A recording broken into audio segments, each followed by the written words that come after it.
All right, here we go. We're going to knock this mother out in a 3, 2, 1. Yeah. Woo. Ooh. Third Degree, the Third Degree Net Podcast. Third Degree, the Third Degree Net Podcast. Third Degree, the Third Degree Net Podcast. Third Degree, the Third Degree Net Podcast. Hi, this is Corey Reynolds, a longtime Third Degree patron, FC Dallas season ticket holder, and FC Dallas youth parent. Third Degree, the podcast, is brought to you by Soccer 90. Shop Soccer 90 for all of your FC Dallas, U.S. national team, and international club gear. Watch for new MLS gear landing the entire month of February, including new FC Dallas gear. All Third Degree listeners receive 20% off their purchase when you use the code Third Degree at checkout on soccer90.com. Some exclusions may apply. Well, hello there, FC Dallas Curious fan. Welcome to another episode of Third Degree, the podcast. Number 148. Thank you. Hi, it's me, Peter. Also here is the good Dan Crooke. Greetings, Dan. Hi, Peter. I'm currently calling in from DFW Airport, where got to see Paulie Nip's adorable little pugs, and I'm currently waiting for Nanu to potentially disappoint. Whoa, okay. There's a ominous teaser up at the front. Good, awesome. Okay, and of course your hero, my hero, everybody's hero, the very, very busy editor, founder of Third Degree Net, Buzz Carrick. Come in, Buzz. Hello, Peter. How are you today? I am good, Buzzard. Why don't you remind everybody how, if they are new to this particular podcast, since things have attracted a lot more interest, how they can participate in your business? Oh, well, we would love to have everyone's support. Patreon.com/third degree. We're easy to find. Oh, by the way, we currently have our Valentine's merchandise sale, 35% off. If you want to get a t-shirt or a hat or a mug or whatever. Actually, do you have any Third Degree 90s by chance? They got onesies for babies. They got everything, man. They got wall They hangings. definitely They got do thongs. phone cases. They got masks. Chaps. But anyway, patreon.com/third degree. Come support us there. There's a little bit of bonus content for you. If you want to support it at the appropriate level, the reward is the Discord, which has got a lot of really great conversation in it, particularly today. It was on fire. Yes, it was a big time sucker today, for sure. Yeah. But anyway, that's going well. Things are going well. We'd love everyone's support that chooses to support us, whether it is via merch or via the Patreon or just reading and listening. Those things are all good too. Or clicking ads on the site, whatever you want to do. Yeah, for those especially new here, 25 years of covering this goofy soccer club and all the other things in the area. So please participate in paying Buzz his due. All right. It was a day that we had an entire agenda planned for this episode. We had talked about it for days. And we're now having to push it off because, good Lord, just when I thought I couldn't expect anything more bizarre than them spending more than $8 million in a transfer fee, the Hunts pull the most mysterious of all the moves, trading Ryan Hollingshead. Yeah, so here's the deal, Peter. Isaiah Parker is amazing. Okay, that's the draft pick. Yeah, that's okay. it. That's it. That's the whole thing.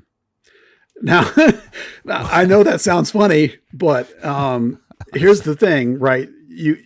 Dallas is a bad team, or they were, and particularly the defense was bad. And you can see that with things like the goal differential, and that has the owner specifically mentioned, and the keeper gets jettisoned to bring in a new European keeper. They bring in a new right back. They jettison what they can of the old center backs. They can't get rid of the 6 they have because of the contract. But when you have a guy that you draft like Isaiah Parker, who is this good, sometimes you got to clear the deck. Now, is Isaiah Parker ready to start day one? Maybe not. He is a kid right out of freshman year of college. He's nice. He's like Reggie Cannon coming out of UCLA. So, when you get a guy in return who has some quality, and we'll talk about him in a little bit. But the bottom line is, this is a process. That should be a shirt too, probably, as the coach and the TD have said 100 times now. And Isaiah Parker is for real. I'll tell you a story from training. Is this a training camp report you're kind of throwing in early? Okay. All right. Yeah. Oh, yeah. All right. From I was trying witnessing to him, establish how you decided he was for real. That's what I was trying to figure from out. my eyeballs. You know that I don't review guys without seeing them myself. Having seen him, on multiple occasions now, this week, when I was at training, he again looked great. And he again was in rotations with like the first group with like Hedges and those guys, looking like for all signs and purposes now for basically like 2 weeks that he was the starting left back.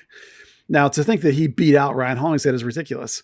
But those are the kinds of things that I look for in terms of tracking who's doing what and where people are and things like these combinations, these little patterns that you see in training.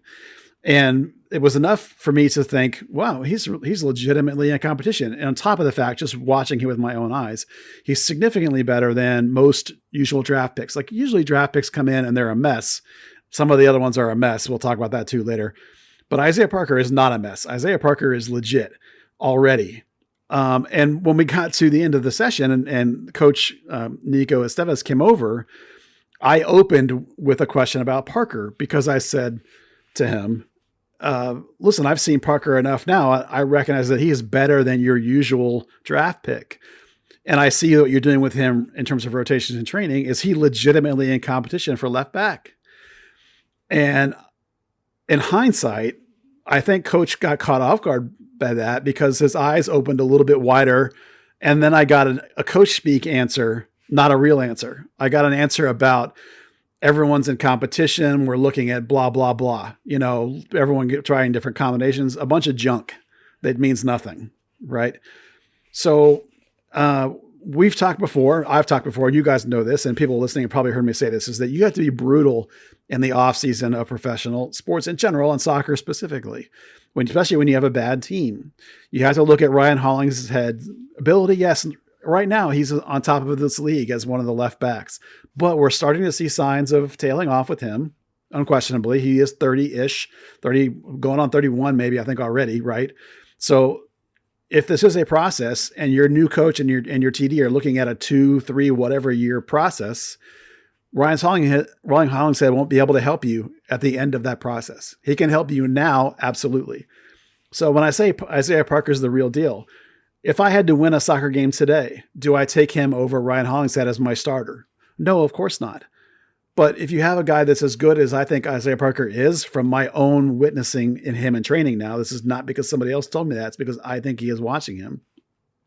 I think you're instantly, as an organization, watching him in training and thinking to yourself, okay, I need to go all in on Parker as my guy.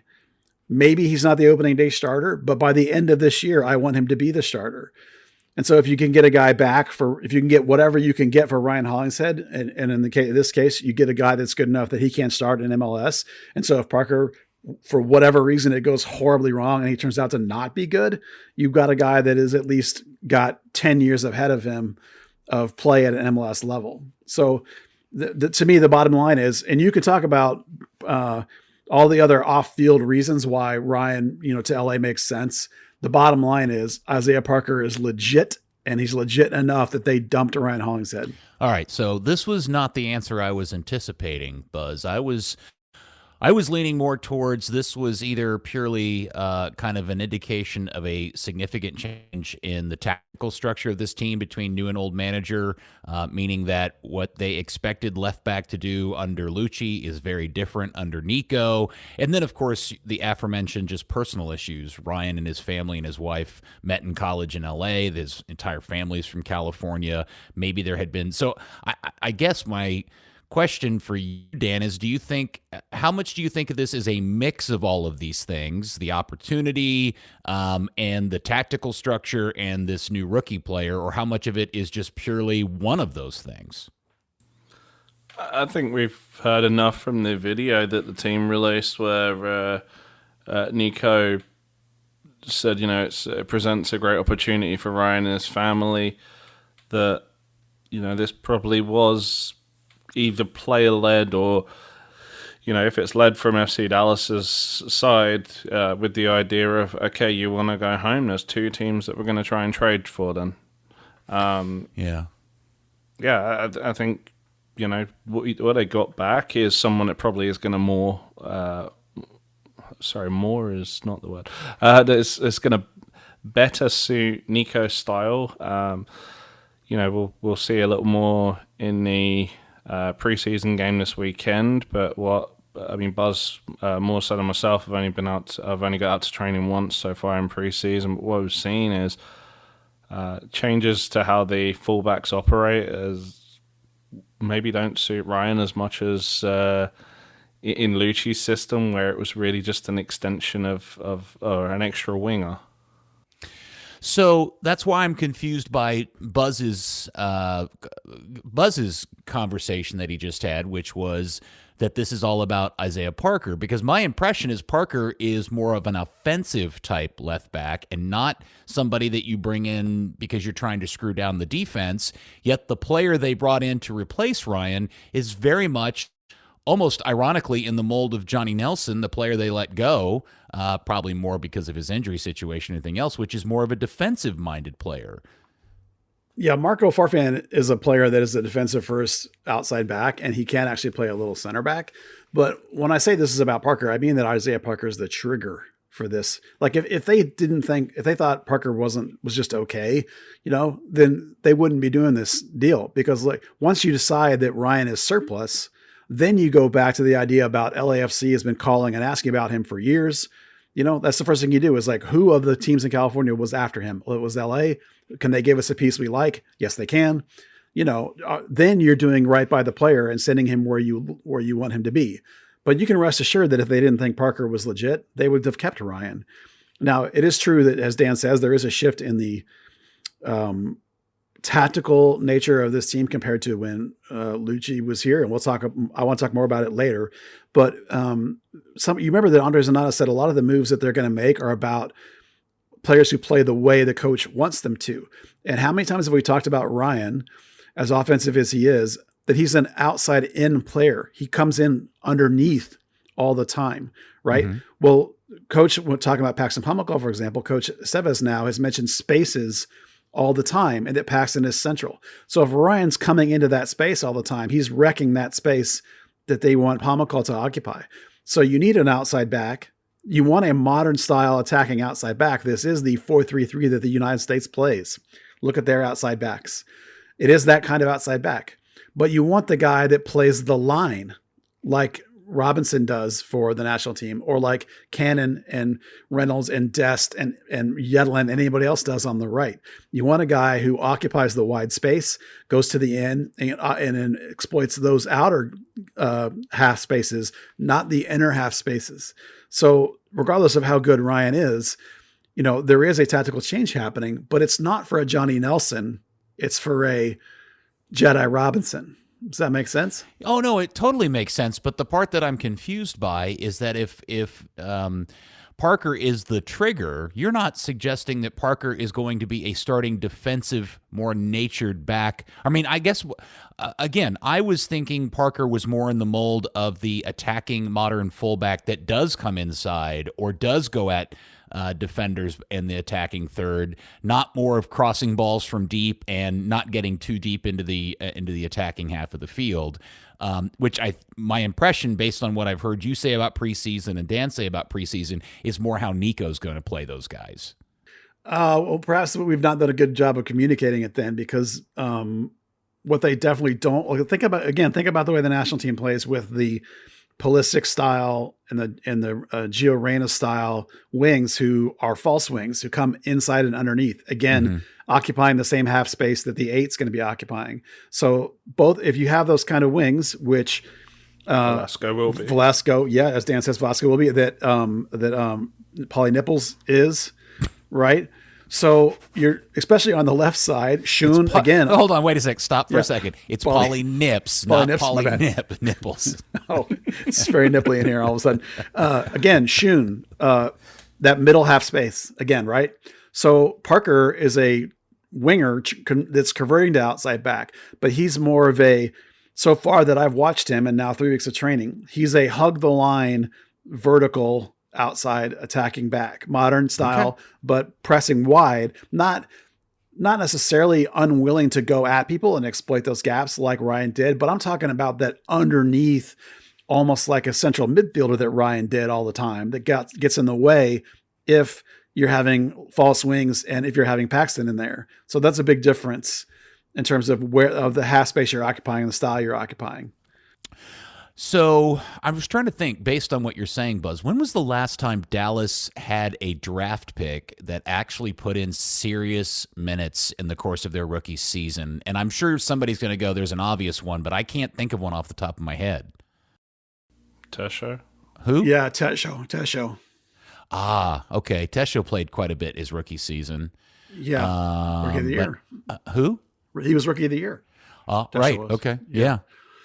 I think Hedges got a fair amount of PT, obviously, in his first season. He wasn't a starter at the very beginning, but I think that he was in there quite a bit. I'd have to look at his when exact Hugo numbers. went down with the concussion, he was starter from there on, right?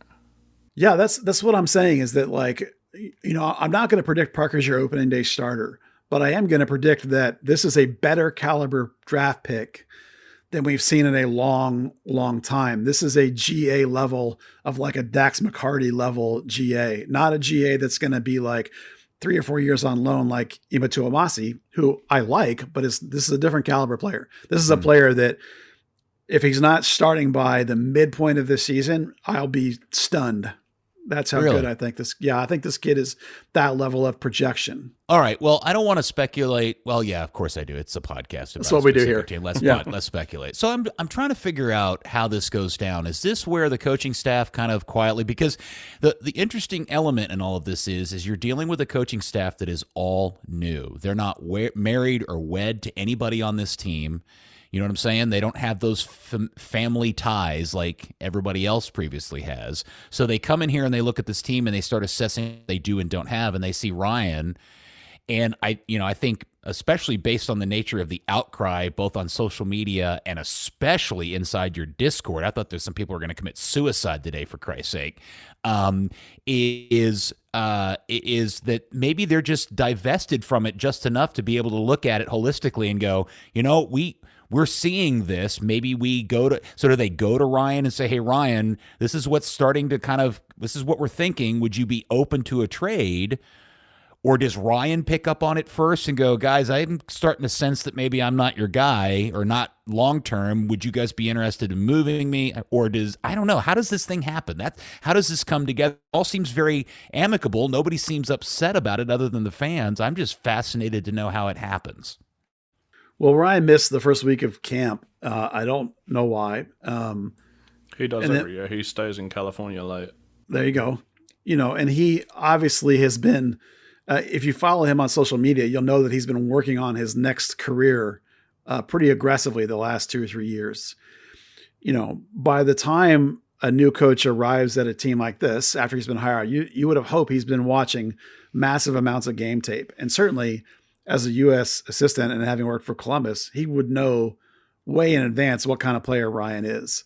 And he'll know almost the whole FC Dallas roster, certainly guys that played anyway, in terms of what he had without even having to go to tape. He should have known. I mean, if he's a professional coach, he should have known. So I'm sure that quite early they realized that, and again, that you remember the TD and the coach talking about it, how any moves they were going to do were about the nature of the player and not just because of names, right? So it's pretty clear, I think, that they probably were working on this pretty early. I'm quite sure that a player of Ryan's stature in the organization was consulted before a deal is done, because I probably feel like you could get more for Ryan than they did. Like, there was no mention of like any other GAM coming in or anything like that. And you're looking at a guy with his career and his best in MLS kind of status right now, whether was this last season or not. He's been there the last 3 or 4 years. Looking for a guy that's barely started, 20 games last year, or his 20, whatever it was a career high of starts. So I'm sure that sending Ryan to LA to make him happy, to pay off the service to the club, I'm sure that was discussed with Ryan. And I think you can go back to the fact that once Ryan did come to camp, Parker was already starting to get a lot of rotations with what you would call the first team group. And specifically when they went down to Florida, Ryan got started the game against Orlando with what you would consider the first team group. And there were people that asked me if Parker started that game against Orlando. And there are people on Twitter that asked me if Parker had beaten out Ryan. I was like, well, no, of course he hasn't beaten out Ryan. But the reason why he didn't play was because they were already moving on, looking. And the same thing was in training this week when Parker got all the reps with the first team group at left back. It's because they know that Ryan's leaving. So they obviously had been working on this for a couple of weeks. Now, how far back they worked on it, I really have no idea. Maybe that's why Ryan didn't show up the first week. As Dan says, he was still in California. So, it's clear that they knew, I'm sure, walking into this job that Ryan was going to be a guy they wanted to change in that position, partially because we know that he's not a spectacular defender. He's a spectacular attacker. So, maybe they want to look at upgrading and long-term upgrading that position. And Isaiah Parker is a guy that can be an upgrade. Dan, how much damage, if any, do you feel like has been done with the fan base? Because he's clearly one of the top 2 fan favorites. Yeah, but players come and go, right? Everyone is in their emotions today, and they may be for a few weeks. They may be when LAFC comes to town next, but it's soccer. You move on. Hey, did you guys know that Ryan was his neck broken after he got hit by a car while trying to rescue a family who had gotten in a car accident during an ice storm? Did you know that story? No, but did you know that Ryan had his neck broken when he was hit by a car? Good Samaritan.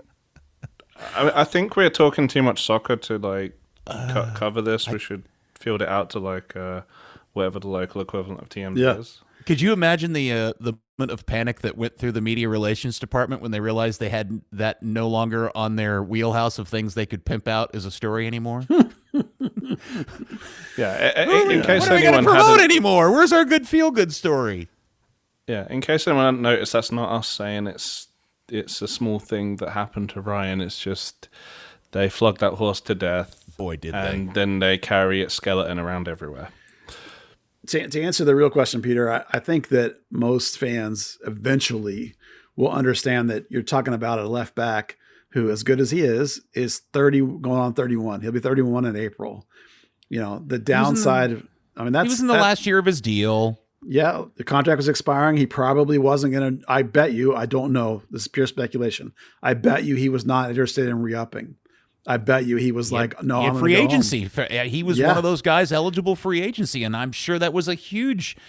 Yeah, look, I think there are tons of elements to this. I don't think you can cook it up to one singular thing. I think it's an aligning of the stars. And while I'm sure there are people that are going to be mad at what they got in return, we shouldn't forget that this club, and the Huntons specifically, have historically always granted the wish of a player who wanted to leave, even if it was at the detriment of the club. Kellen Costa is the prime example of that. But I've stopped counting how many times they've done that over the years. So that's why, based a little bit on the video and some of the body language and some of the way things were worded, it feels to me this was kind of like, hey, would you be interested in this because we're thinking this? And he said, yeah, that seems like a really good opportunity. So, yeah, every other sport, if anybody follows every other sport in America, guys in the last year of their contract, you know what I mean? It's Michael Barrios deal all over again, right? Last year of his contract, he's at his 30s. This is what you do. This is how sports work. If you can be good to a guy that's been your servant and send him where he wants to go, even better. Kellen Costa coming in and telling the team, trade me. I don't want to be here anymore. I need to get out. Mauro Diaz triples his salary. Okay, we'll let you go. This is what the club does. Now, are they comfortable in doing this if they don't have Parker? Probably not. They're not going to go with Eddie Munjoma at left back. Not right now. They're not.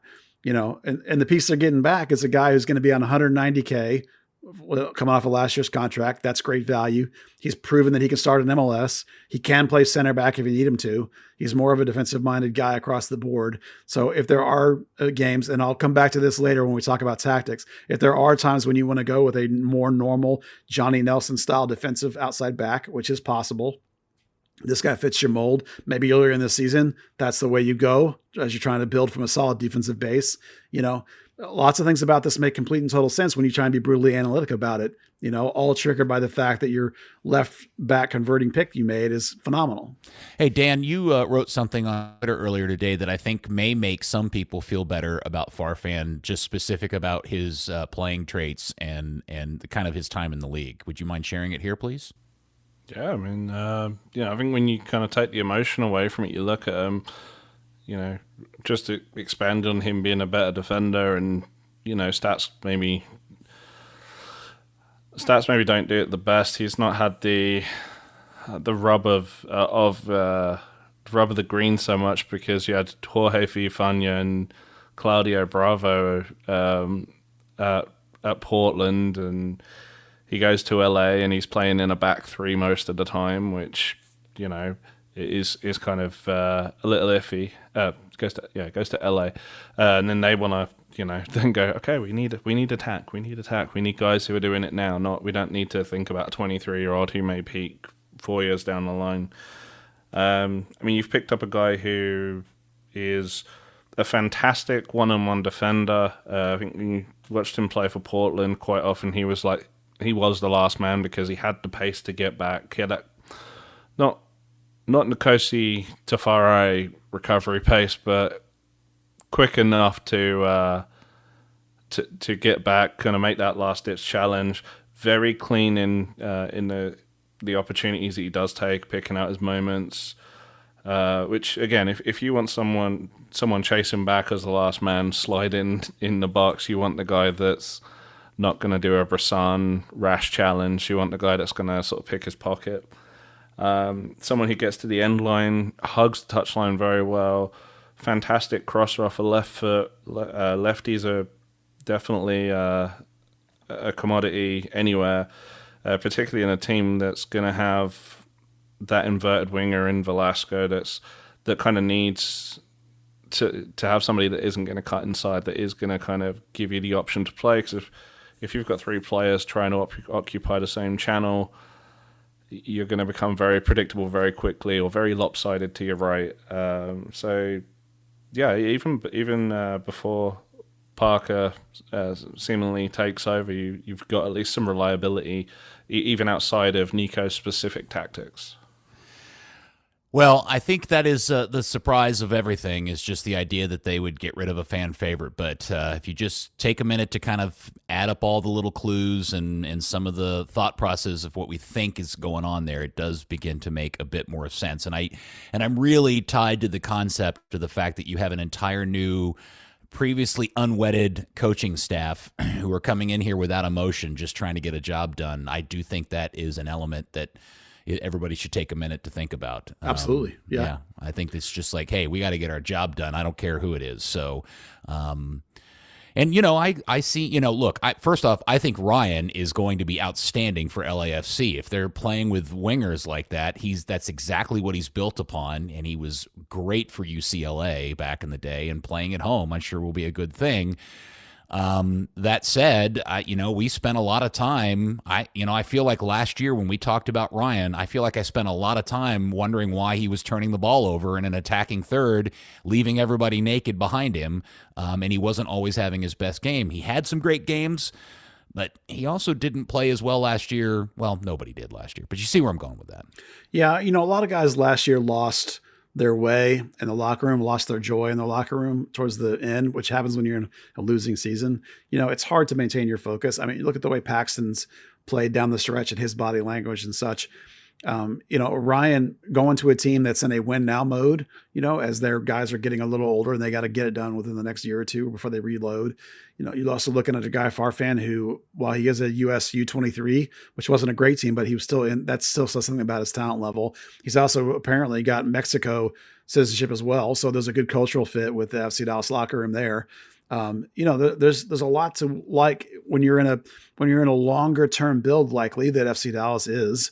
There's a lot to like about a guy who still has a good 7 years of his career in front of him, probably not at a level better than Major League Soccer. This is a guy you can count on if you choose to, having for a long time, as opposed to a guy like Parker, who is excited as I personally am right now about him. He's a guy that you're probably thinking is a sellable asset in a couple of years.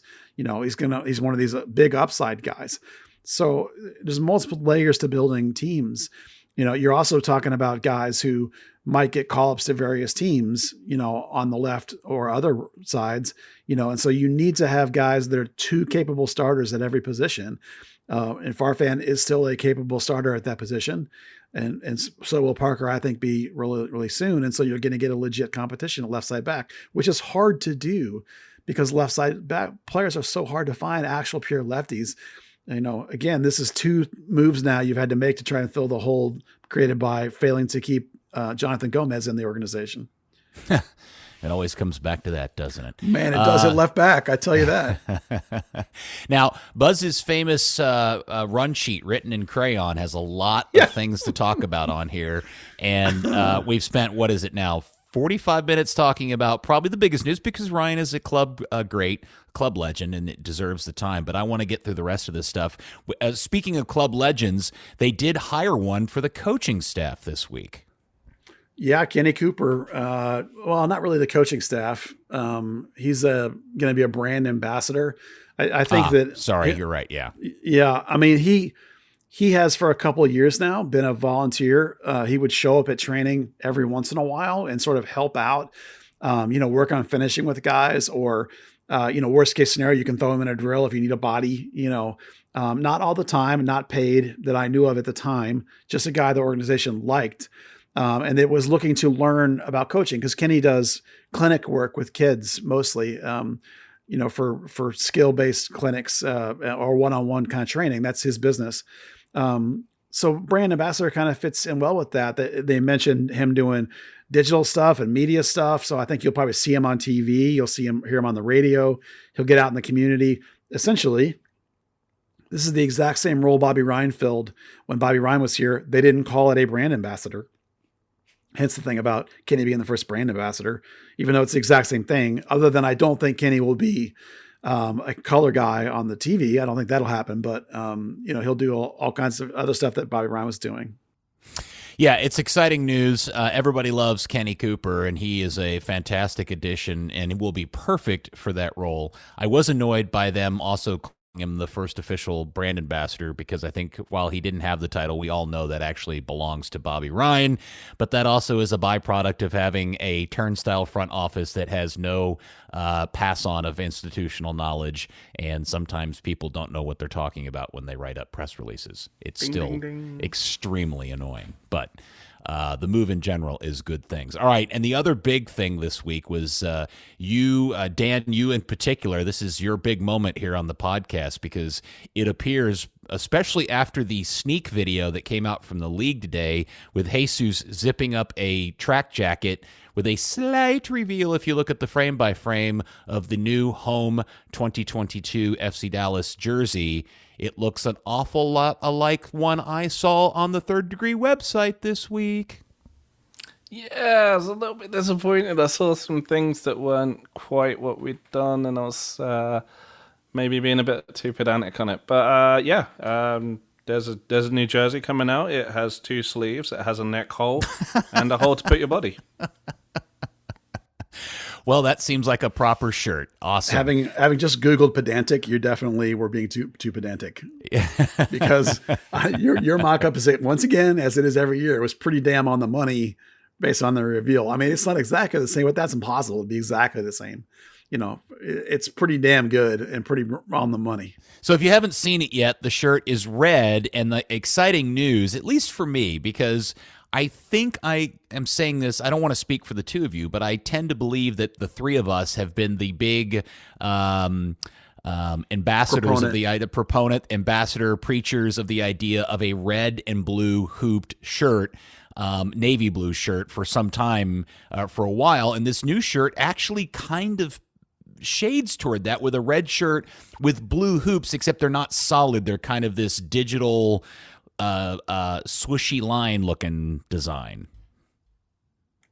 Yeah, I think as Dan will probably tell you, this is as close to, given this current template and this current stylization they've put into it, this is as close to a real hoop as you're going to get.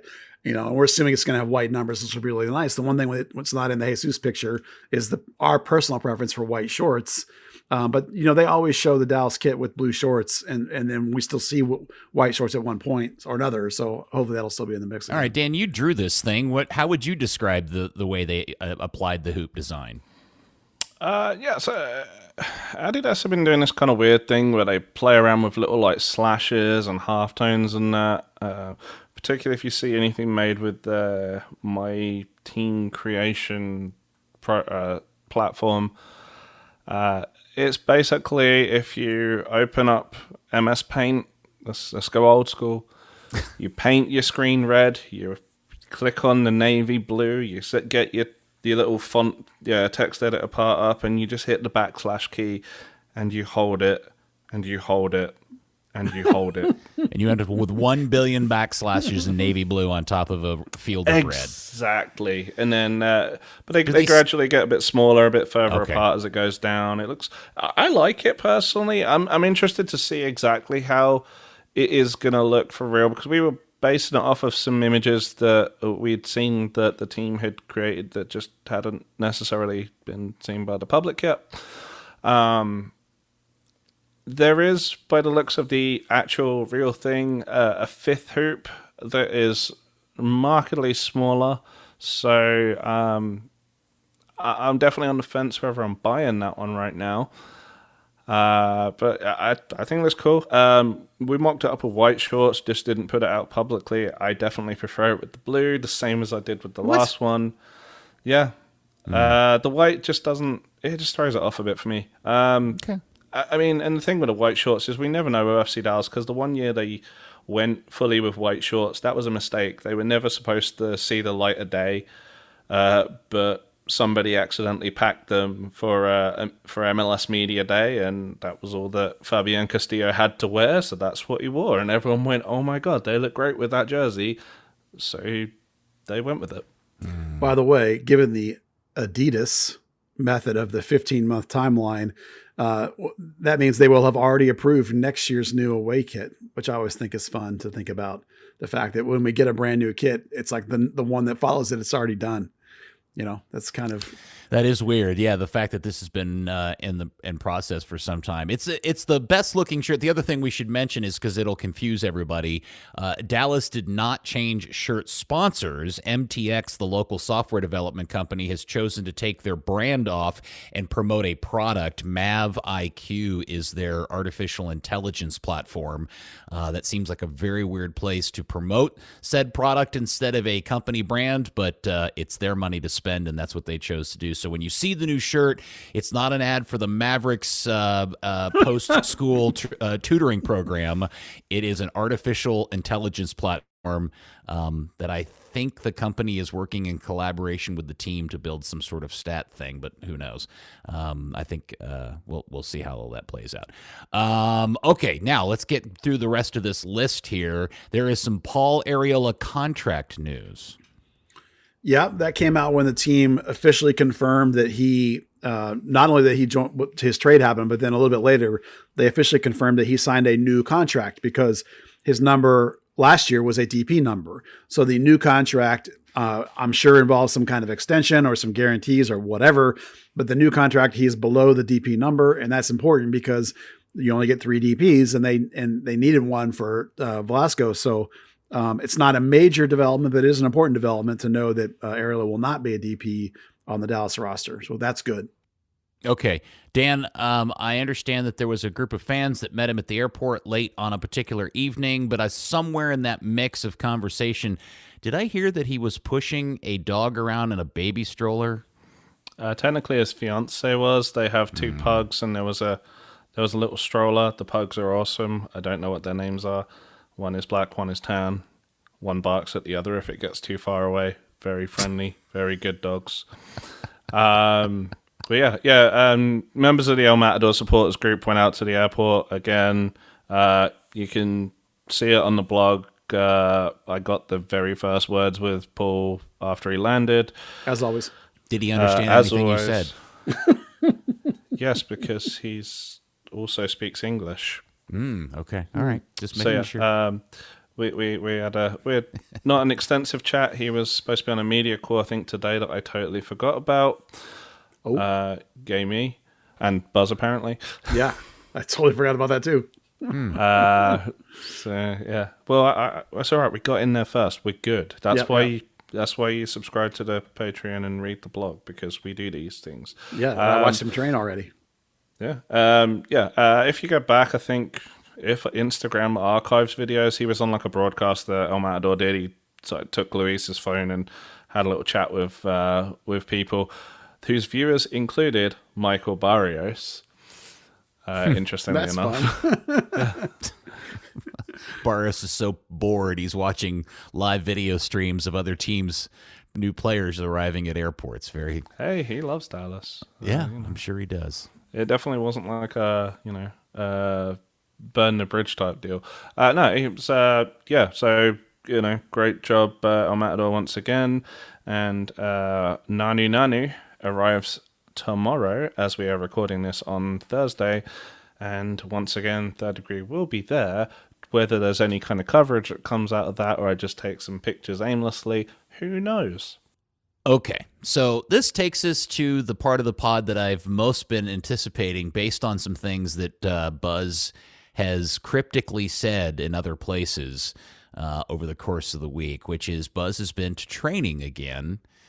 And I got to say, Buzz, you did a wonderful job of teasing people to listen to the pod, because you put a pretty significant damper on the season based on some of your comments on did I? Yeah, you really kind of did, based on your concerns about specifically some of the signings, both draftees and otherwise.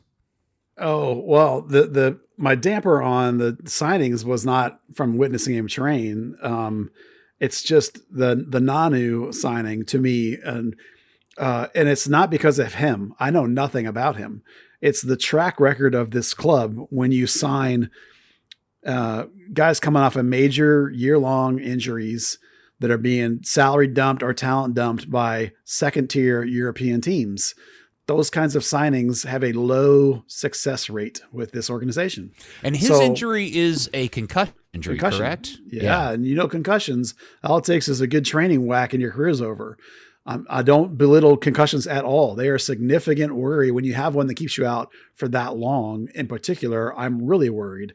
This is the kind of guy who's trying to reclaim his career, and any second his career could be over when you're dealing with concussions. So I'm tapping the brakes on that guy in terms of my personal expectations.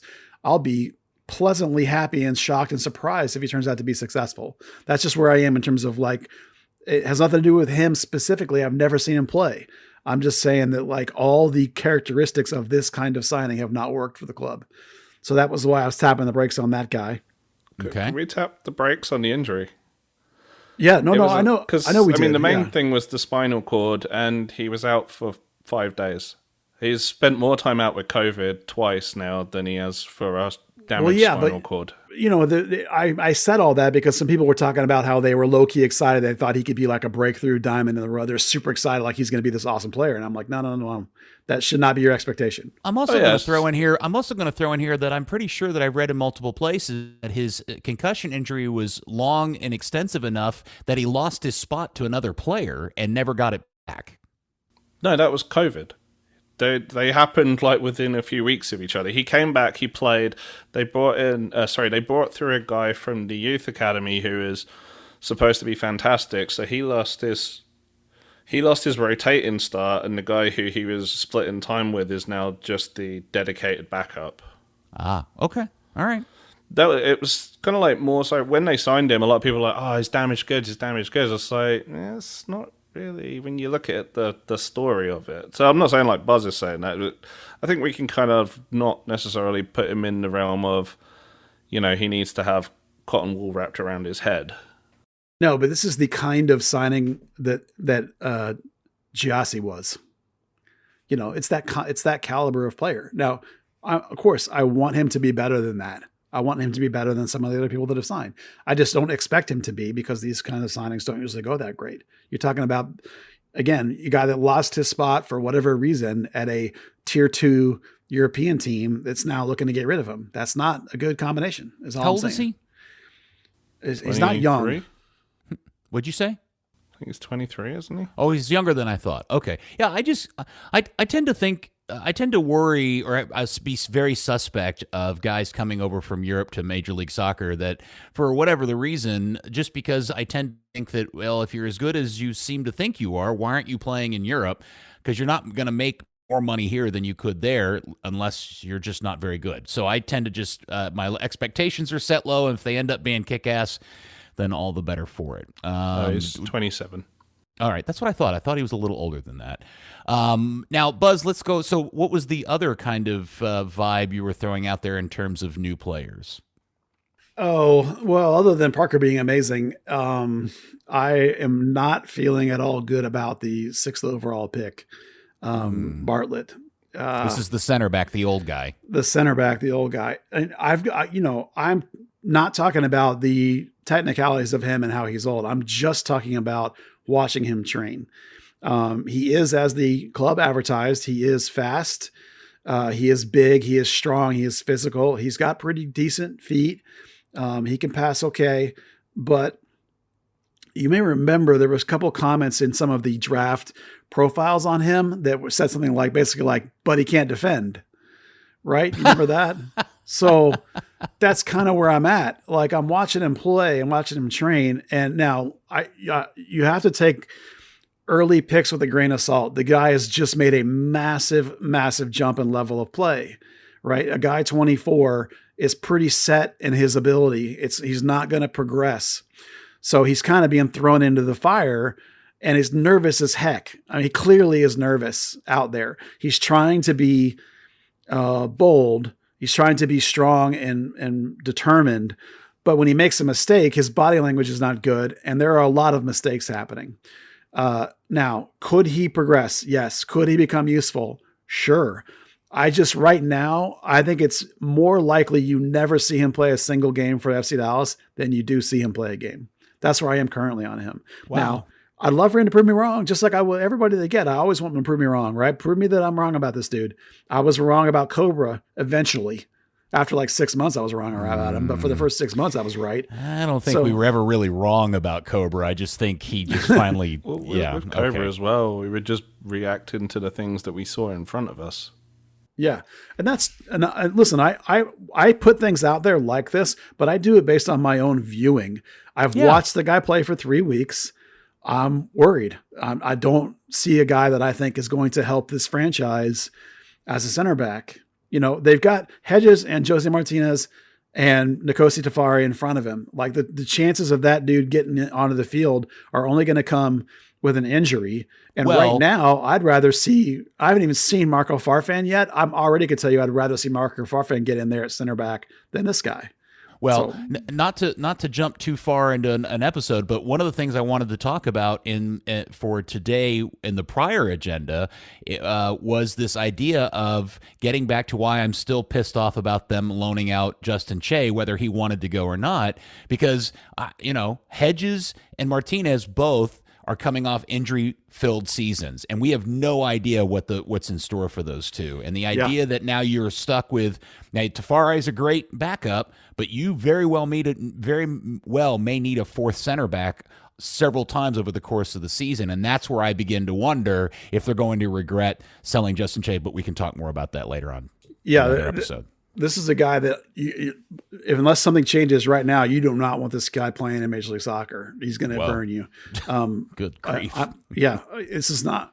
If he was the fifth center back, I'd be okay with that. Because listen, there are some raw tools there that are nice. Not as good as Nkosi Tafari was when he showed up, but there's definitely some good raw tools. He could definitely play in. He definitely has an attitude and is up for it. There's no question. But he definitely is feeling the pressure. I'm hoping that a lot of the pressure is just causing what I'm seeing, but I just don't think that like this is a guy who's going to help this organization long term. I just don't, and I will, again, if I change my mind later, I will be sure to let everybody know that I was wrong, as I always do. But my first impression on him is not good. Okay. So what about other practice observations do you have? I see something here in the run sheet about tactical shapes. Yeah, you want to do that next? Okay, tactical shapes. This week it was very clear, and I even talked to Coach about it, that they are now working on 2 shapes. And I don't mean like shapes like in terms of just being flexible and like as the team transitions that you kind of go into some other thing. I'm talking about 2 legit tactical shapes. So the first one, of course, is the 4-3-3 that we assumed that the coach was going to play coming from the national team. It's one of the shapes that Dallas has played here for years. The other one is a 4-4-2. So they've spent equal time in training this week when I was watching, working on a 4-4-2, and not in the sense of like, as we flow up the field, we're going to switch into a 4-4-2. No, like a straight legit. We do 15 minutes 4-3-3, and then we do 15 minutes 4-4-2.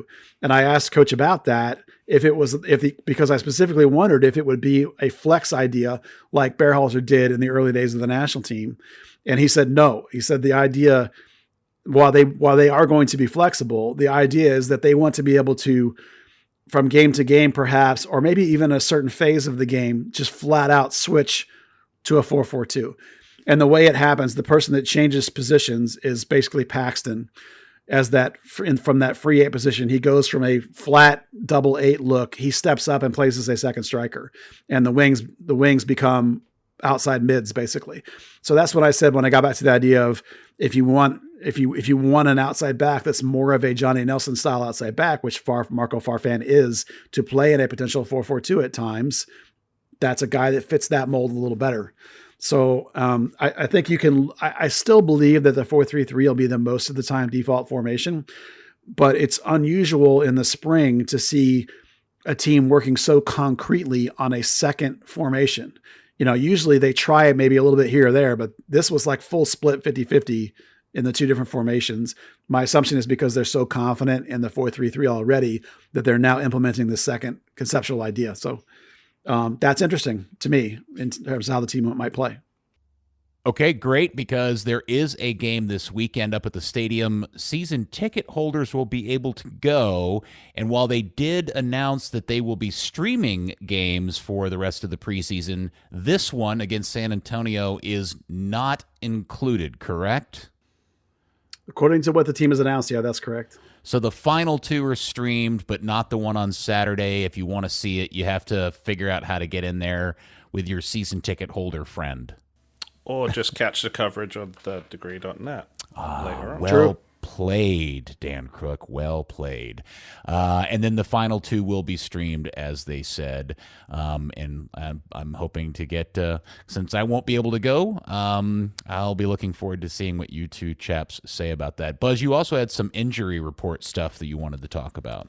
Yeah, Frank O'Hara has been out for a couple of weeks now. When I asked Coach about it originally, he said it was a day-to-day training knock kind of thing, but then he hasn't done anything since then. And just the other day, I asked again, and they said that he is back doing what they call the individual workout, which is like the last thing before he comes back to training. And Franco even posted some videos of himself doing like, rehabby type stuff on Instagram and everything. So he's real close to being back. It's been really weird with him hurt and Jesus out. They've had no forwards on the team for like the first 3 weeks of camp. It was really weird watching them try and work around that.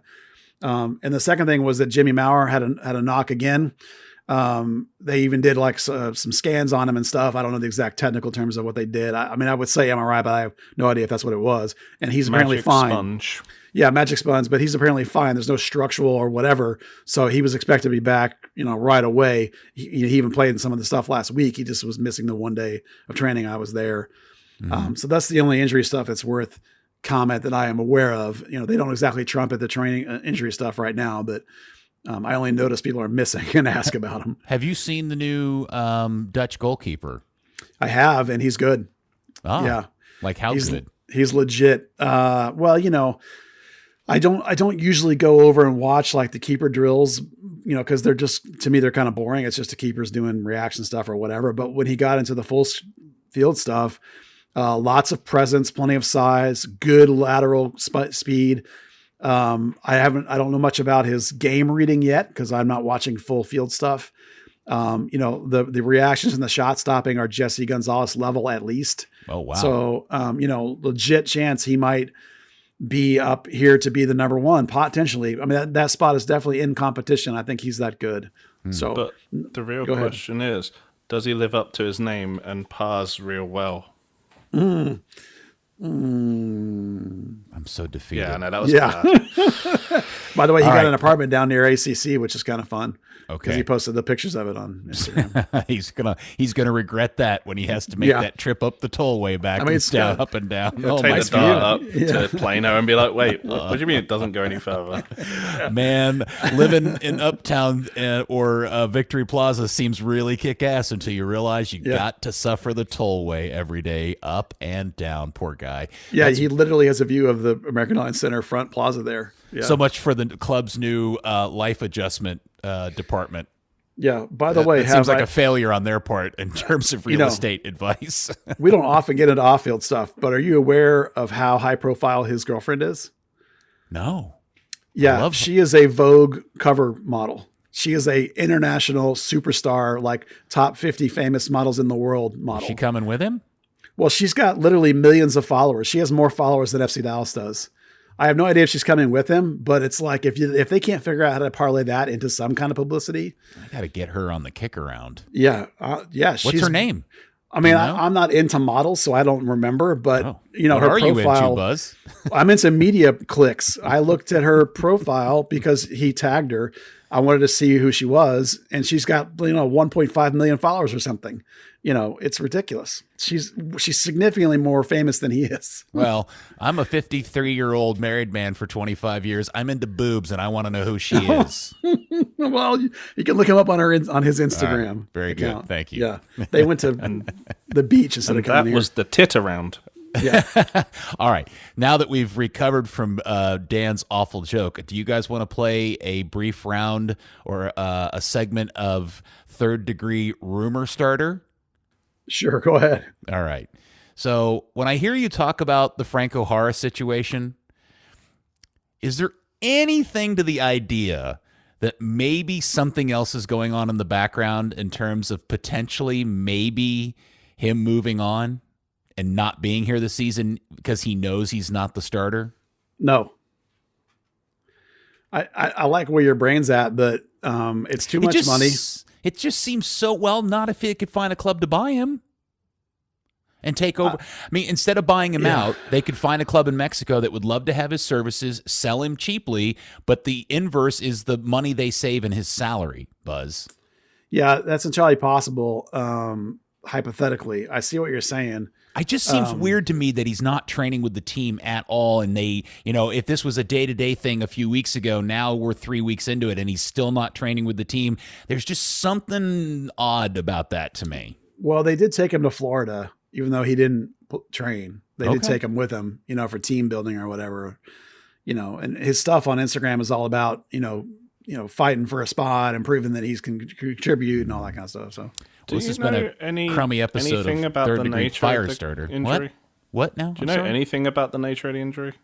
No, I do not. I originally they told me it wasn't a big deal, and then you haven't seen him in 3 weeks, so I was worried. Because I'm just thinking, like George John was a day-to-day injury when he had that bone bruise in his knee that then finished his career. It can be one of those chronic things that are day-to-day as long as it actually heals. Yeah. Well, that does lead me to this question, Buzz, because I just thought of this. If for some reason Franco Jara was injured long-term, whether he's here or not on the roster, who plays that position if Jesus can't play it? O'Brien. Yeah, at least he doesn't have to defend there. The other option that I've seen a lot in training is the use of midfielders in that spot, like Jesus, because the discussion that the 9 is a build position. More false 9 type guys, build type guys, move in and out type guys. So like I've seen Nicky Hernandez do it. I've seen Khalil do it. I've seen Paulie Benny. Nips can play there. Who? Paulie Nips can play there. Yeah, for sure. There's lots of options. Okay. I think now if in a week or two we see them add a striker, then I think there's a lot of validity to the idea that there's a problem. But I think at this point they've when I've asked about it, are you concerned with not having, a body in that position? He said, in practice, he said, no, it's no big deal. Right. We know who's going to be there. It's fine. Next on the run sheet says something about North Texas camp. And I'm wondering, did the hug happen? No. Well, I didn't go watch North Texas camp. It's more important that they split up North Texas and FC Dallas training, and they have enough bodies now to do their own North Texas training. But what specifically is important to talk about is that the 2 third-round picks that actually showed up in camp, which is Chase Neese, who's a center back, and the other keeper, have now joined North Texas full-time, basically, trying to win a contract there. Colin Smith is with them full-time. I think Nicky Hernandez is with them full-time because he vanished from first-team training, and I forgot to ask. So I think he may have been shuttled down there full-time, which is not a good sign for him because Benny Redzik is still in, Redzik is still in FC Dallas camp. So, there's a difference obviously between the way they're treating those guys, it seems to me, unless Nicky got hurt and no one told me. So that's not good for him. The other side of that coin is that there's a player that from North Texas that is still in FC Dallas camp. And I asked about him specifically, and coach said both that it's a question of body, but also that the player had earned the opportunity to be there because of his play and that he was legitimately in competition. And that's Blaine Ferry. And you guys remember the beginning of camp, I told you how awesome he looked and how he looks pro and a mentality change and all that. And it's paid off. The kid has been killing it in camp. Right now, he's Paxton's backup. Now, he's still on a North Texas contract. And so it'll be interesting to see over the next couple of weeks whether he can actually win a spot and get the first team contract or not. But right now, he's the number 2 choice for that free 8 position. And pretty much he and Paxton are the only guys playing that position in training all the time. So that's, to me, really interesting. I think the kid's is ahead of what I was projecting in terms of his progression because he's made the step earlier than I expected. So that's really cool. Speaking of backup to Paxton, has there been any movement in the rumor mill in terms of what they're going to do with that international slot, considering we've thought it would be another center midfielder? Nothing, but you can read every national pundit there is that covers this league, and they all say the same thing: is they're expecting something to happen in that spot, but so far nothing. And it's possible they're waiting to decide if Benny's going to be the guy, because if Benny is going to be good enough, then they won't need to go spend the spot and they can hold it. So that'll be a fun thing to watch over the next couple of weeks to see which way that breaks, because they could add Blaine now and then and still. I mean, they won't. There's no reason until the season's starting, but they could go ahead and add him and then still be in the market because the transfer window probably will be open until maybe even May, because it opened today, the transfer window. That's why you saw this activity today, so we'll see. All right. Let's see. Somebody has just leaked what they think is the new Seattle kit, and it is Oh, my checkers. eyes. Oh, Jesus It's Christ. checkers. It's green and lime checkers, and I love it. I friggin' love it. I love it too. Croatia's got one of my favorite jerseys in all the world all the time, and this is not that good, but it's pretty good. Now I don't know. I may question the snot green shorts and socks, but the shirt, I love it. Yeah, you don't like it? You don't like it, Dan? Oh, it's disgusting. Buzz will retweet that on his Twitter account just so you guys can check it out. I'm sure you will have seen it by the time you listen to the pod, but Yeah, where was it? I'll go it find just it. happened to Can I pop just up while point we were. out that they made that on the same FIFA kit creator that I did the 3rd degree ones on this year? Man, you're so high tone. Look at you bragging about your skills. Hey, Peter, to throw back to our conversation about Pepe, there's apparently a River Plate coming in with a $10 million offer for your Tati Castellanos, the New York City striker. So, Man, that blows me away. That if Castellanos sells for half as much as Pepe, I really do wonder what. I mean, good Lord, the Augsburg fans and the Augsburg front office is going to just. I mean, they are really set up for a real shitstorm if Pepe doesn't turn out to be the real deal. Well, Buggert's saying that they had turned down $12 million from Palmeiras in December, so I don't think 10's going to get it done. But it's an interesting thing to watch in terms of our Pepe reporting, of what we thought he was worth and where he went. That's a guy we compared him to, because of the similarities in the sense of the number of production, but differences in terms of age and consistency of production and things like that. So it'll be fun to follow. Yeah, I don't think it's unfair to just state out loud that Osberg overpaid for Pepe. I don't think it's uncool to say that. It's okay to say it. Yeah, I think they paid over the mark too. But I'm not. How much upset. of that fee is market in dollars though? Yeah, fair point. Oh, you mean how much were they willing to pay to get him to be able to market him and get grab American fans? Yeah, kind of like when Real Madrid loaned what's his name, Chicharito, and then stuck him on the bench, but sold a shit ton of jerseys in Mexico. Well, I mean, it's also the argument everybody made about Pulisic and Chelsea, right? I mean, obviously there was a lot more contributor there. That was absolutely a part. I believe as much as talented as Christian is and how important he could have, in theory, be to that team, part of that 80 million kajillion pounds they paid for him was because they knew they could grab a lot of new American fans. And they did. I mean, I know a whole bunch of young guys that are Chelsea fans. Already, Augsburg's not exactly like a top anything German team to America, or top anything team to American fans. Yeah. Whereas Chelsea, ever since they were invented in 2004, were. Yeah. Anything else, Buzz and or Dan? What? Oh my gosh, we're running so long. What did I miss? A skip on the format there with the. It's in crayon. It's in Which crayon one? like all the rest. Antonio Carrera. Oh, I thought you mentioned that already. Sorry, we've been going on for so long. I blew through it. What about Antonio Carrera? Well, I think there's a chance that Antonio Carrera has won the third keeper job at FC Dallas with the first team. He's 18 years old. What a I know. rocket. I thought there was no way. Like all the stuff I was getting was that he was going to be with North Texas for a year or two, and they weren't in a big rush or whatever. But then they had a trialist in camp who's a 30-year-old journeyman MLS USL Championship kind of keeper. He's gone. He's out. They got rid of him. And so I asked, and so this week was just Paz and Carrera in FC Dallas camp. And so I asked Coach, I said, has he done enough to put himself in the competition? And he gave me the first part of the answer was the typical if they're good enough, they're old enough kind of thing, and basically we're evaluating everybody, blah, blah, blah. But then he very specifically said that Antonio had proven that he was good enough because of his performance down in Florida, because of the game he played for the U20s against FC Dallas, where he had 6 saves and a shutout.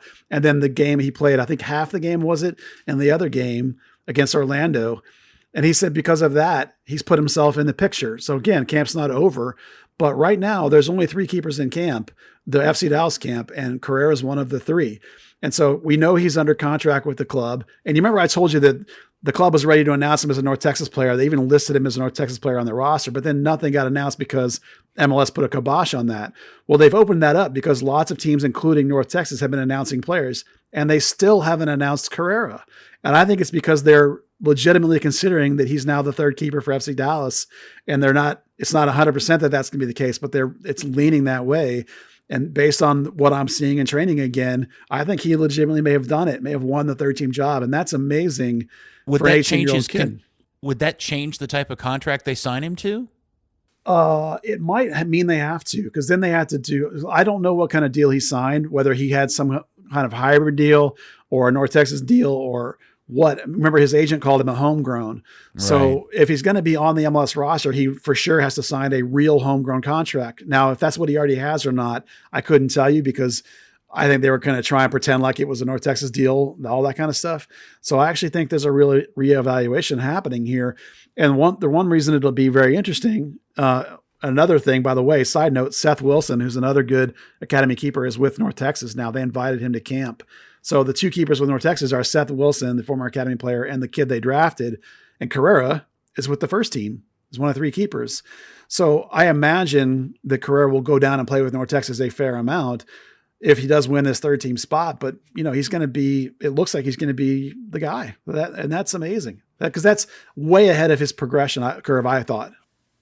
Yeah, I think, the question about the contract, it kind of depends on what those hybrid MLS Next Pro contracts really dictate. If they have to stay that first year with the affiliate team, or they can go straight to MLS.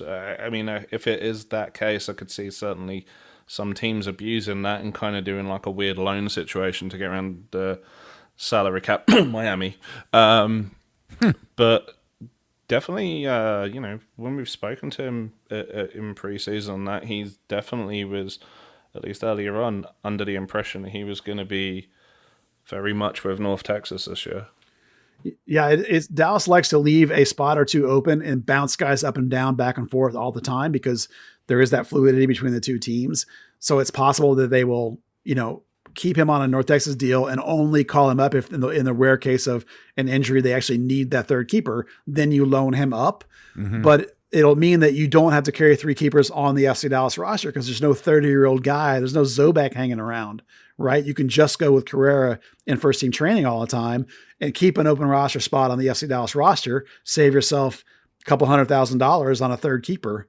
So, it both is beneficial to the club and it says something about the kid's ability if he does lock that spot down ahead of the curve, ahead of when we expected. So I'm telling you, it's not going to be too long before that Carrera family is the first family of soccer in the Dallas-Fort Worth area. Yeah, I mean, Nico's on the bench now for Holston Kiel all the time. He hasn't played yet, but he's on their first team bench almost every game. So, but aren't there like another brother and another sister or something that are ballers? His sister plays for the FC Dallas ECNL team, which is their top women's team. I believe that's who she plays for. Mm-hmm. And then the younger brother is a goalkeeper. Also, I think he's a U13. He's one of 2 keepers. There's another brother beyond that too. I think there is. Yeah. Oh, not that I'm aware of. I only know of the 4 kids. But I suppose I could be wrong, but I believe it's just the 4. Well, we're going to have to figure out what they've been feeding them over at the Carrera family and soccer balls. Put that in the academy food regimen or whatever. Give it to the lunch lady. Yeah, I think Nico's going to end up being one of those players that people are going to be like, how did they miss that guy? When they let him, he was a guy that I thought that they desperately should have signed for North Texas. He needed some development still. He needed some polish. He would have been perfect. And they weren't able to figure out how to do that. Again, that happened in the Lucci era where I hate to say that they made a couple of mistakes at evaluating center backs in the Lucci era, but that seems to be the case. Hey, before we go, did you guys see the tweet of Marco Ferruzzi? I assume this is Marco Ferruzzi's son, Diego, hitting an Olympico for McKenny Boyd, which, by the way, apparently isn't his first this season. I think he's hit Olympicos at least twice this season, which would be amazing. That kid's got a knack for big goals. He actually scored a goal from like way out. That was like a game winner walk-off goal too earlier in the season. So he's got a knack, that kid. I mean, he's not going to be a pro, but he definitely is a gamer. He's just a young high school kick-ass baller. So good for him. And he's going somewhere to college. I can't remember where it is, but it's it's one of the bigger mid-tier programs. I can't remember who it was. All right. Well, exciting to see. And the idea that, just being able to promote yourself like that on social media as a kid is just awesome. I think that is so cool. And just a list of something else to add to the list of things that we didn't get when we were kids, Buzz. Yeah. Wait till you meet like Santi nice Gonzalez. Grass, like we didn't get nice grass fields. Yeah. Who's Santi Gonzalez? Santi Gonzalez is a FC Dallas U12, and I've known about him since he was 7 years old because somebody, like his parents or whatever, are the most aggressive social media video highlight clipper people I've ever seen in my life. They've been on full blast media mode with this kid for like 4 or 5 years now. He plays for the FC Dallas U12s. I mean, he's legit good. Is he worthy of all the social media attention? Nobody at 7 is worth the level of attention that he's gotten from him, or that they're trying to get him. But it's just he always strikes me because it's a different world for them. It's like he's grown up on social media. He's 10 years old and he's messaging me. Did you see my newest video? And it's it's just a different world. Hey, real quick, Dan, do you have any quick thoughts about Chicago signing Shaqiri and the Galaxy signing Diego Costa? Yeah, what a dumpster fire. I can't wait for that to go wrong. Which one? More so LA, but both. Interesting, Fox Soccer put out this whole thing hyping up European talent, and it's like, there's Kieran Gibbs and Blaise Matuidi and Kenneth Vermeer. It's like, cool. They're all shit. Yeah. It is a weird deal. Like, I know there are a lot of people that pray at the feet of Shaqiri as a player, and I know he's done some great things, but man, that is one of these weird European signings that I have no idea how that's going to go. Like, I have a feeling it's going to be one of the, I guess I would say he's going to have a few really amazing ESPN SportsCenter highlight games, but for the bulk of the season, you're not going to see too much of him. I don't think. Well, interestingly, our fan base voted 67% they'd rather have Velasco, but that's not surprising. Shaqiri, for me, the thing I thought was interesting was when they announced his signing, and I was like, Chicago, oh, that's perfect. I mean, if you think about like 90, 97, Sure, 98, yeah. Chicago Fire, he's exactly the kind of guy that they always used to sign in the past. So he's a perfect fit for that organization's philosophy, generally speaking. I definitely like him when I watch him play. I could not tell you what he's got left in the tank. Well, the other one is Diego Costa, who I guess, is that turned out to be a loan? Is that what it is? I honestly have no idea. I haven't particularly paid attention to. Okay. Diego Well, Costa. my only concern with the Diego Costa situation is that he's such a injury prone and flaky attitude kind of guy. I'm really surprised the Galaxy went in to go get a guy that I just think is a really sketchy track record in terms of just being consistent, not a bad guy or a locker room cancer, just between health and kind of his head right with ball kind of guy. That just is surprising to me. Yeah, but isn't that exactly LA's Galaxy's track record of the last, I don't know, decade or so? Is like these, international guys that were on the last stages of their career, whether it's, I Klein suppose. or Well, whoever. he's not Zlatan, but I guess you could. Same vibe though. Well, suppose. Zlatan, will still be going strong in his mid-40s, not, every year new club. No, but it's the same vibe as And he has a line. Chicharito or Dos Santos or, not Beckham, because Beckham's world profile is just insane, but it's that same general ballpark, that genre. All right, he's on loan from Juventus for 6 months, but has already agreed to a new deal with the Galaxy through next season. So I guess it's some sort of, financial deal to get him on loan versus buying him outright. I guess something like that. I guess, Well, maybe he's not playing for Juventus. Juventus need him off the books, so they loan him to LA without a transfer fee, and they don't have to worry about him anymore. Yeah. Yeah. And then they get LA him pays on his salary, Yeah, and LA gets him, I'm assuming, on a free officially next year is what I would guess. That's At what Italian have short roster limits. So like if you want to add a guy, you got to dump a guy. So sometimes they're just forced to dump dudes below market price. That So do you happens want a to lot. know the real weird part of this? He's still technically on loan to Gremio. Well, that's weird. That is weird. Yeah, I'm fascinated to see, because as the league gets younger and more competitive, the idea of signing these guys that are later in their career. I mean, the Insigne deal in Toronto is ridiculous for a whole sort of reasons, but just really trying to figure out whether or not he's actually going to be able or be up for doing this, and especially with the travel Toronto has to do, I think it's going to be one of the better storylines of this season. Yeah. I hate that kind of signing. You know what I mean? It's like, I'm some days I'm really glad, like, listen, FC Dallas has its faults. Don't get me wrong, but I'm really glad they don't do those really like the Danielson signing. I'm so glad that burned them enough that they're like, I'm never doing that again. Buzz. I mean, Franco Jara is bad, Okay, but it's all like, right. yeah, well, Peter, No, I'm bringing up He the looked at Franco the Jara Seattle one. kit and now he's gone crazy. What? Come on, Peter. I said he looked at the Seattle kit and it drove him crazy. Oh, well, I was going to make a point about how we're now seeing this fundamental change, that we're seeing this Velasco, this young kid, big money buy, and that's a Yeah. much better way to spend money. That they, between Danielson and Franco Jara, they've learned their lesson, I hope, so it's nice they've only made that mistake twice. And at least Franco Jara is functional as a backup, even though the money's stupid. Danielson wasn't even functional. As stupid as the money is as well, like Pepe credits Franco Jara so much for his growth the last 18 months. And, the same's going to happen with Jesus. The players love him. The young players, the young attacking players go to him for advice constantly. I mean, in the locker room, that's that's a good influence to have, even if it's $2 million that's not making a whole lot of output on the field. Yeah, unlike Blaze Matuidi, who is utter garbage for Miami. Yeah, I remember when Dallas played him, I was watching them play Miami, and I literally got the roster out and looked up. I was like, who's this number 8? That guy is trash. He's the worst player in the game. Before you even pulled the roster out. And then I pulled the roster out, and it was Blaze Matuidi. I'm like, dude, that is ridiculous. He's the worst player on the field by a long shot. It's like I wouldn't even play that guy with North Texas. I forgot he was playing several times. He was awful. I mean, he stood in the middle of the field and watched dudes run by him all day. It was ridiculous. I was like, he looked like Carlos Valderrama playing holding mid. That's what it looked like. Pirlo at New York City, aside from set pieces. You know, when Michelle just bombed past him at a mile an hour. Awesome stuff. All right, boys, anything else? We've gone on way longer than we should have. Anything else we need to talk about before we shut up shop?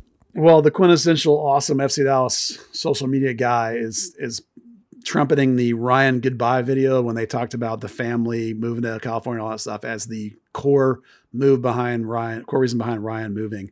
I'm sticking with what I'm saying, which is that if Isaiah Parker was terrible, this would not have happened.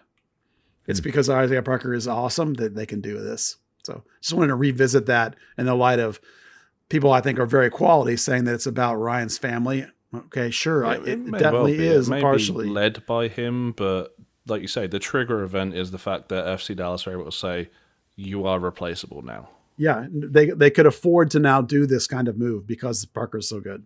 If you want to sound like a smart FC Dallas fan, just go with it's not because of one thing. It is a perfect mix of a whole sort of things. It is. Just say 3 more points. 3 more points. No, please do not ever, ever, ever say that. 3 more points.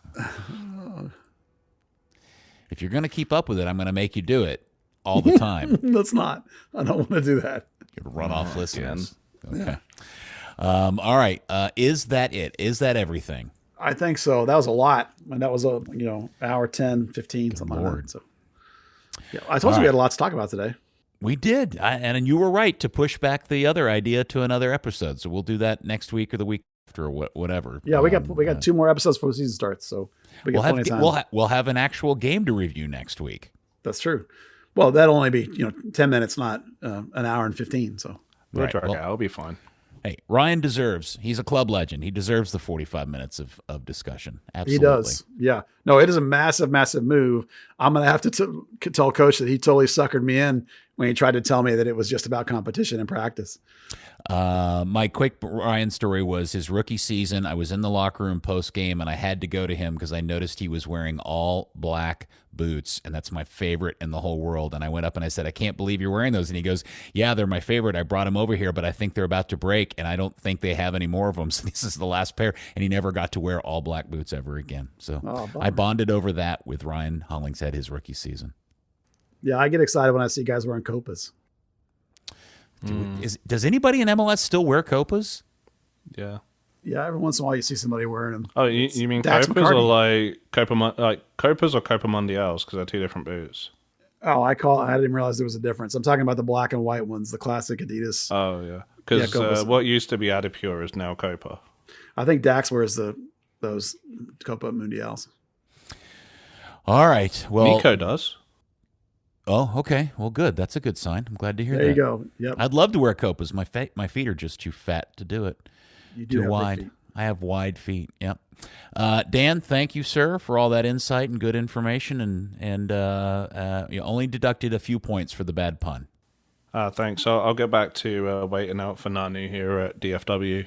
Okay, you keep us posted on that. And Buzz, all good information. Thanks for hyping up the new draftee and shitting on the other. And we do appreciate all the hard work, sir. It's been a busy day. I will offer $100 to the person that shows up to the Nanu arrival wearing the red and blue striped shirt with the rainbow suspenders of Mork from Mork. That's the 2024 jersey. Yeah. For real, $100 if somebody will do it. God, I hope somebody does. And we need full pictures and video of it too. You got to document. You got to be able to document it. All right, it is done. Document is fine. So is it just the suspenders, or do they have to wear the shirt too? No, the shirt. I think it's a red and blue horizontal stripe hoop with the rainbow suspenders. You got to have them both, and probably the khaki pants got to go, but that's not as big a deal. Have you already has Mork already been the chapter art?